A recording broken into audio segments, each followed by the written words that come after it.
दोस्तों, हज़रत इमाम हुसैन रज़ी अल्लाह ताला अन्हो फरमाते हैं कि उनके बड़े भाई हज़रत इमाम हसन रज़ी अल्लाह ताला अन्हो, उनका अपनी एक बीवी से इख्तिलाफ बढ़ गया और बात तलाक तक पहुंच गई। मुझे जब इस बात का पता चला तो मैं अपने बड़े भाई के पास पहुंचा और पूछा कि भाई, मैंने सुना है कि आप अपनी एक बीवी को तलाक देना चाह रहे हैं, इख्तिलाफ बढ़ गया है। तो हज़रत इमाम हसन फरमाते हैं कि हाँ, मैं उसे तलाक देना चाह रहा हूँ, इख्तिलाफ बढ़ गया है, वो अपने मायके चली गई है। तो हज़रत इमाम फरमाते हैं कि मुझे बताइए कि भाभी से क्या इख्तिलाफ हुआ है। तो हज़रत इमाम हसन रज़ी अल्लाह ताला अन्हा फरमाते हैं कि ए इमाम हुसैन, क्या तुमने कुरान नहीं पढ़ा?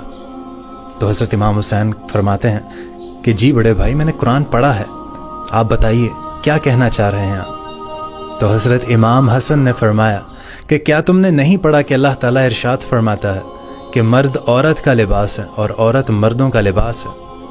अब अगर मेरी बीवी से कोई मेरा इख्तिलाफ होगा या मुझे उसकी कोई बात बुरी लगती होगी, मैं उसका पर्दा डालूंगा कि सारे ज़माने को बताऊंगा।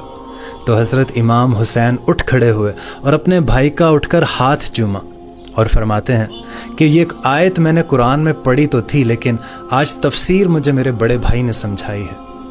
और फिर फरमाते हैं कि कुछ अरसे बाद हज़रत इमाम हसन ने अपनी उस बीवी को तलाक दे दी।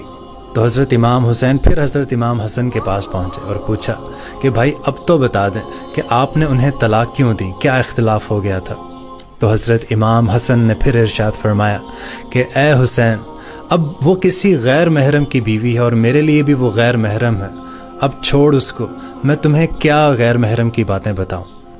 तो हज़रत इमाम हुसैन फरमाने लगे कि मुझे उस दिन यकीन हो गया कि जो रूह इस्लाम की, कुरान की मेरे बड़े भाई के पास है, वो मुझ तक भी पहुंच रही है। सुभान अल्लाह।